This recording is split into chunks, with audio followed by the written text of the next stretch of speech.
Welcome, my friends. And this is your favorite astrologist, numerologist, tarot reader, empowerment coach, Crystal Jackson. And you have just entered the creepily accurate astrology podcast. That's right. From what I hear, it is the only thing that is creepier than a peeping Tom. The accuracy. And yes, I heard it from myself. However, in this podcast, we will talk about elements, modalities, planets, transits, the significators, the deeper meaning, and most importantly, we will talk about the wow factors in astrology. But whoa, that's not it. You will also come to understand how astrology is one of the most powerful tools for self-empowerment, personal development, for raising your vibrations, for raising self-awareness. That's right. And we're going to bring it all together.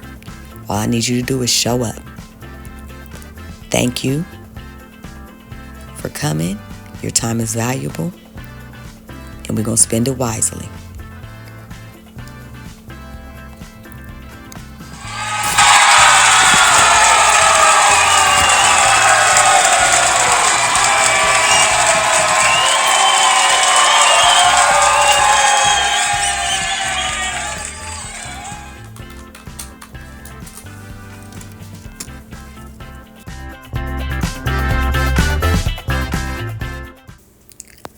All right, guys, this is our section.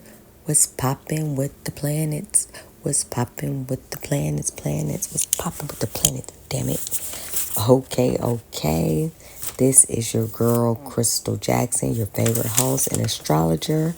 And we are going to briefly talk about the transits on October 2024. Yes. So buckle up. Let's take this quick journey through October's transits.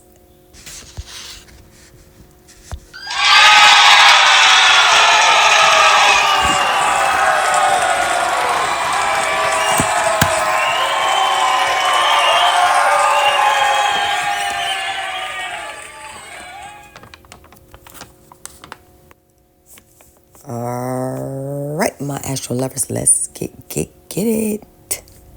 So we got October the 9th, the 11th, the 12th, the 13th, and the 17th. Those are the ones that the transits I'm going to discuss.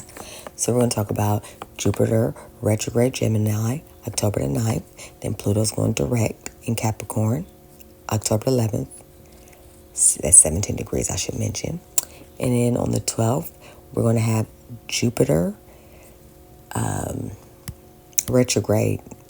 Jupiter retrograde in Gemini, sextile, Aries, and Chiron. And then on the 13th, Mercury's going to enter Scorpio. And on the 17th, Venus is going to enter Sagittarius. So what we're going to say about that. Now, it is a lot of different aspects and patterns going on this month. I'm just going to talk about two of them, and that would be the trines, because I see a pattern going on. But let's not jump too far ahead because, baby, my legs can't jump that far, okay? All right, so let's talk about Jupiter retrograde in Gemini. What does this mean? All right. This is time to take your thoughts, your big, expansive thoughts, and internalize. It rather be faith, spirituality, whatever your mind has been on. You've been thinking about internalizing thoughts. You're going to internalize anyway because that's what that retrograde is going to do.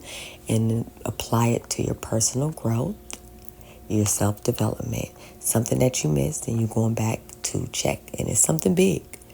And your Jupiter in Gemini is going to make sure that you don't miss it. Because Jupiter is higher learning. Jupiter ain't going to miss it. It's too big. It's going to expand. So this is collectively. So collectively, we're all done on the 9th. We're all going to internalize thoughts, personalize, figure some stuff out that we're missing. Personally, wherever Gemini is in your birth chart, that's the part of your house that is going to be affected. Okay? Mine is in the 11th house. So my 11th house will be affected. Jupiter will be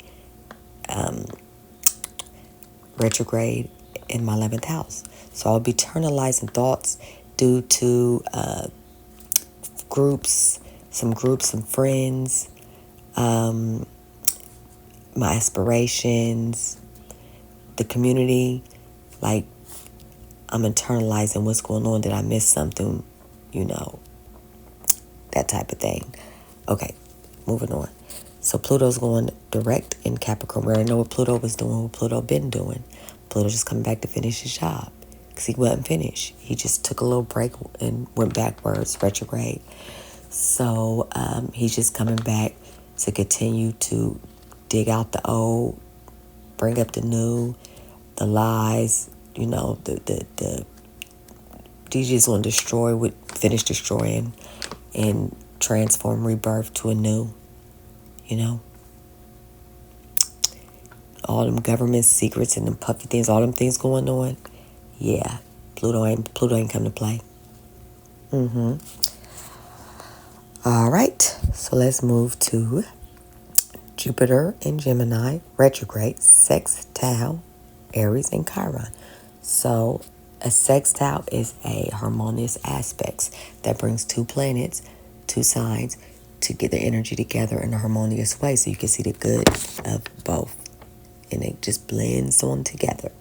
So because we know that Jupiter is in retrograde in Gemini and it's internalizing your thoughts, whether it's dealing with faith, higher learning, anything with matters related to the house. And Chiron is our womb. Aries is direct energy. So what we have here is Jupiter, his big expansive thoughts, and Gemini is encouraging that Aries energy to be direct and forceful and face his wounds head on, be courageous. That energy is going to, whatever he missed, he's coming back. Hold on, let's see. All right, I know how I'm going to handle this, and then they go on and focus. Go on and handle that. Go on and handle that, Aries and Chiron. Go on and handle that, okay? All right.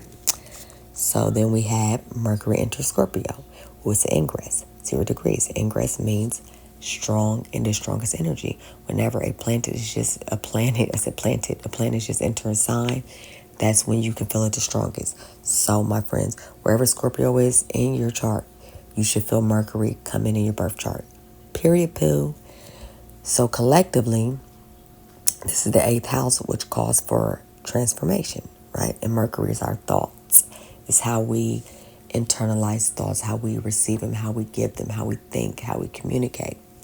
So when Mercury enters Scorpio, you're talking about intense thoughts. You're talking about thoughts of power and control, thoughts of other people's resources. You're talking about maybe it's a bunch of paperwork intense that's going to transform your life, the paperwork. You're talking about somebody young who's intelligent, who might enter your life, but it's an intense energy, and it might encourage transformation. All right. And then we have Venus in the optimistic, free traveling Sagittarius. The glyph goes up, up, up, up. So we know Venus is love, relationships, values, aesthetics, creativity. We got all this beauty and love going into that optimistic Sagittarius. So what this says here is your need for love. You might find love in matter. You might find a new love interest, or you might find optimistic and value in your love life currently. You might find a new value. You might find some traveling. You might want to do some traveling. You might find a need to expand your thoughts, or you might realize you need your freedom and you want to expand alone. You might see the value is no longer there. You no longer align with the value. And you're going to be direct and honest. You can get up out of there. or if somebody new, a new female might come into the picture, and she might, whether it's a partnership, friendship, relationship, she might bring an air of optimism, freedom, direct energy, the need to expand your mind, to travel, adventure. So yeah, that's what Venus is looking like in Sagittarius. And with that being said, guys, we are going to close this segment. Those are, of course, it's more transits, but those are the ones that I'm willing to talk about. So what I do is I challenge you on the 9th to see if anything changes. Look in your chart and see if you can feel Jupiter retrograde, like anything that has to do with your mind, your paperwork, your mental energy, your thoughts, your internal thoughts. And I'll do the same. It would be at 3 or 5 a.m. You'll be asleep, but you're going to wake up, and then you can tell us. See if you can feel the October the 12th, the Jupiter sextile Chiron, wherever Aries is in your house and wherever Gemini is in your house. I'll let you know too. Please leave it in the comments because I really want to know. And really let me know about the Mercury entering Scorpio and the Venus entering Sagittarius. So Mercury is entering Scorpio on the 13th of October and Venus is entering Sagittarius on the 17th of October. Remember, guys, the 9th, the 11th. No, not the 11th. The 9th, the 12th, the 13th, the 17th. Mark those days down and let's talk about it. Come on, I want to know. We got to know. Leave it in the comments. And I'll let you know the next episode. All right, the next little section, we're just going to dive a little bit into the trines. We're not going to stay there too long, and then we're going to wrap it on up so everybody can go on about their lives and live their day. And namaste. Let's move on to the second aspect, the second segment. And welcome back to the second segment of What's Poppin' with the Planets. What's poppin' with the planets, damn it. Okay, so we're going to talk about 2 grand trines, and what better day and way to talk about the grand trine that I'm about to discuss now. But now, because why? Because it is going on today, October the 5th. That is right, guys.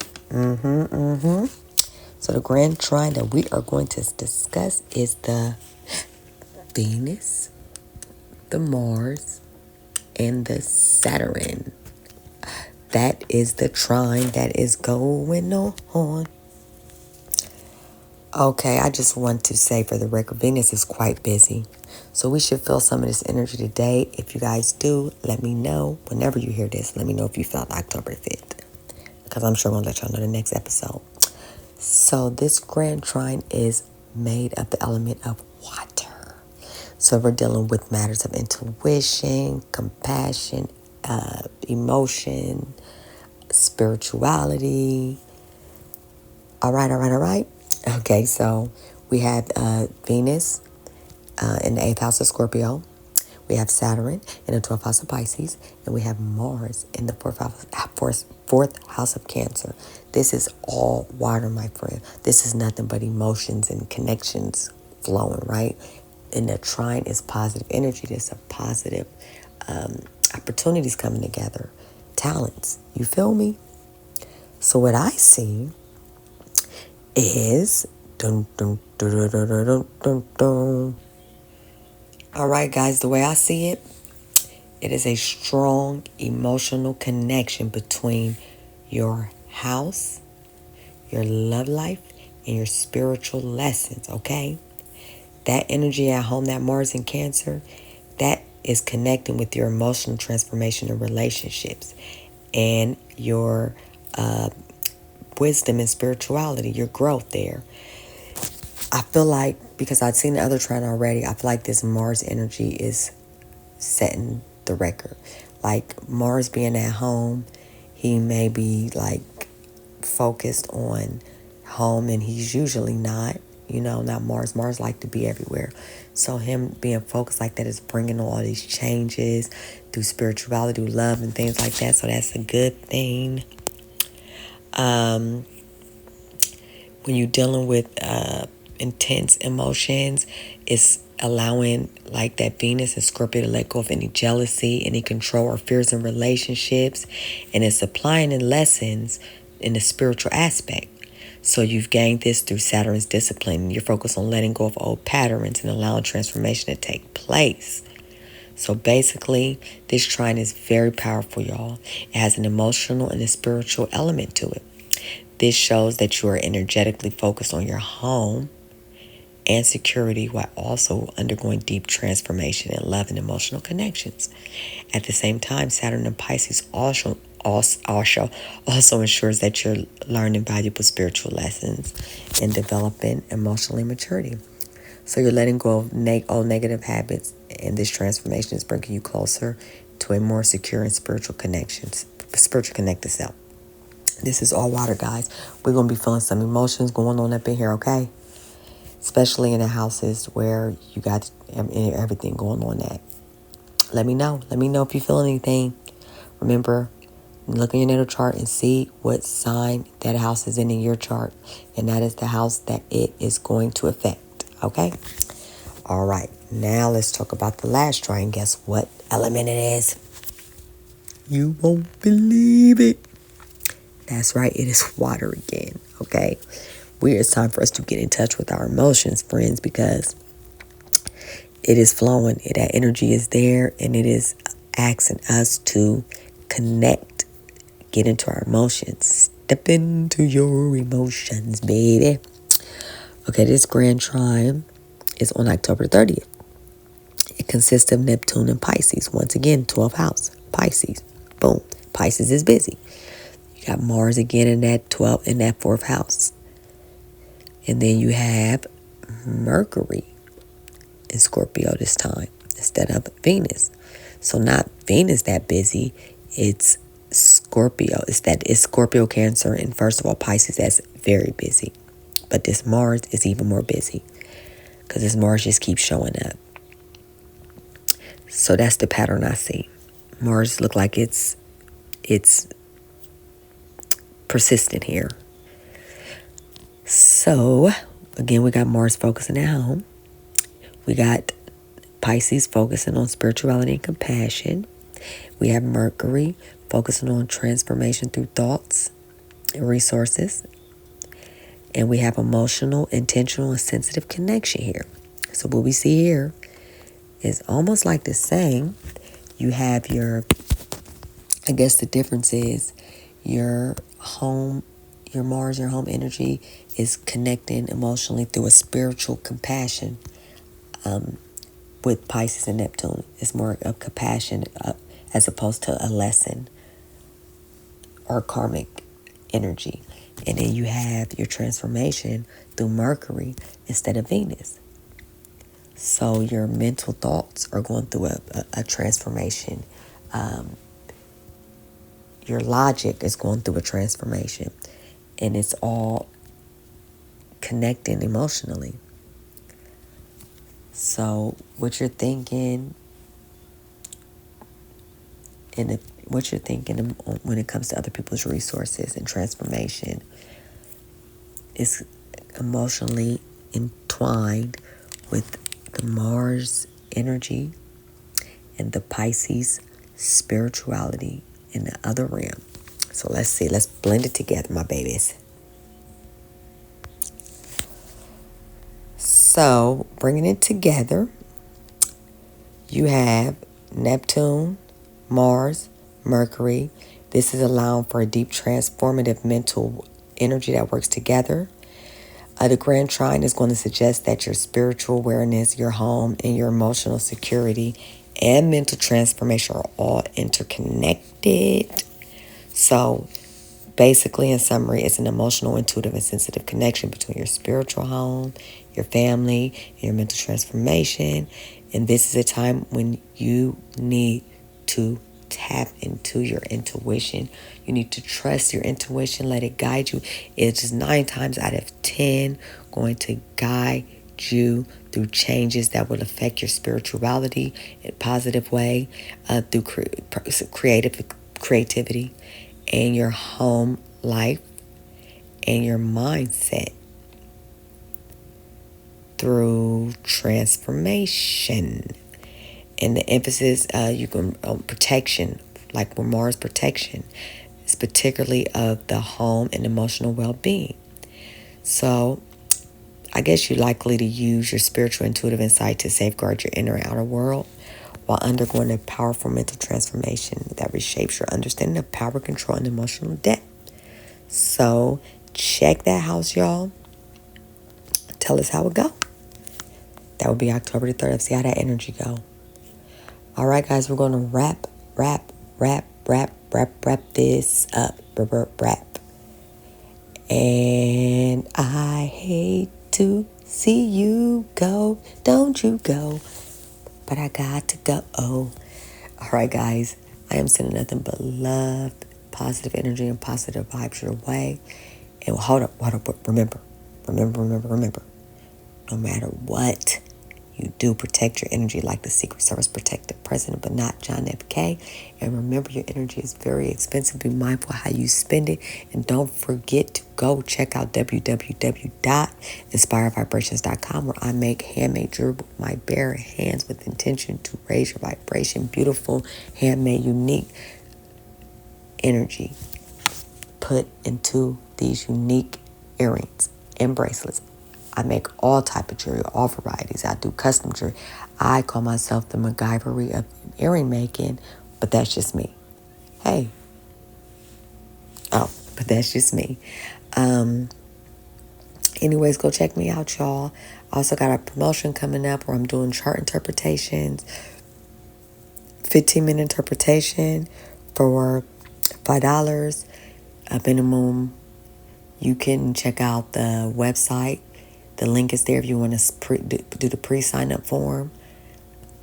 I also have another thing going on with my podcast. Hello, Vibes Me Elevation Podcast.